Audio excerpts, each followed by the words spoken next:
KPK membuka peluang untuk memintai keterangan Presiden ke-7 RI Joko Widodo dalam penanganan perkara dugaan korupsi terkait kuota haji. Namun, Ketua KPK Setio Budianto menegaskan bahwa langkah itu tidak serta-merta dilakukan dan hanya akan diambil apabila memang relevan serta dibutuhkan oleh penyidik.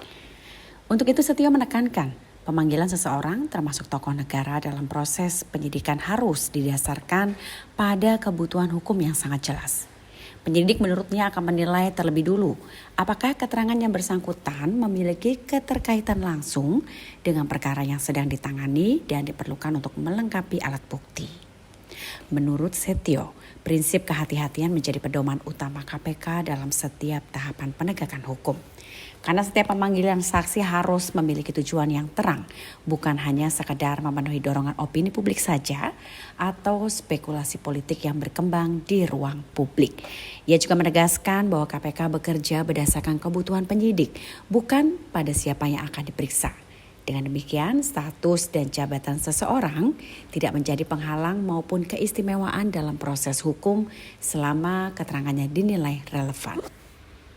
Ya, jadi gini, pemeriksaan itu dibutuhkan manakala kemudian memang diperlukan. Kemudian ada relevansi dengan perkaranya, ya. Kemudian dikaitkan bahwa penyidik memang membutuhkan keterangan itu untuk melengkapi, gitu. Tapi itu tidak serta-merta juga, gitu. Artinya semua pasti ada kajiannya, gitu ya. Artinya kajiannya itu, dari satu saksi ini sebenarnya sudah cukup, gitu.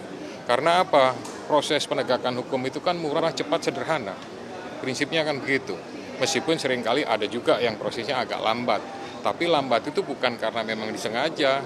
Itu karena semuanya karena ada beberapa pertimbangan yang sifatnya teknis. Masih dipertimbangkan untuk meminta keterangan Hah? dari Jokowi? Masih dipertimbangkan untuk meminta keterangan dari Pak Jokowi? Ya itu penyidik lah. Gitu. Ya.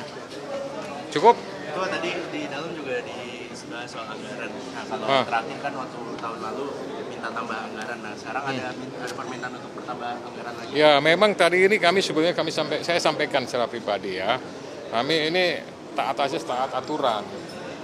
Rapat hari ini adalah membahas tentang masalah evaluasi kinerja 2025 dan kemudian rencana kinerja untuk 2026. Belum kami bahas tentang usulan permintaan tambahan anggaran. Tapi karena ruang itu sudah dibuka oleh anggota Komisi 3, tidak menutup kemungkinan nanti dalam waktu dekat kami akan berkoordinasi lagi dengan Komisi 3, dengan Kementerian Keuangan dan pihak-pihak yang membidangi masalah penganggaran itu untuk kami respon nanti. Tapi pastinya akan ditelaah dulu oleh Kesekjenan untuk bisa merespon kira-kira kebutuhannya sebesar apa dan nilainya berapa. Gitu. Jangan lupa subscribe ya.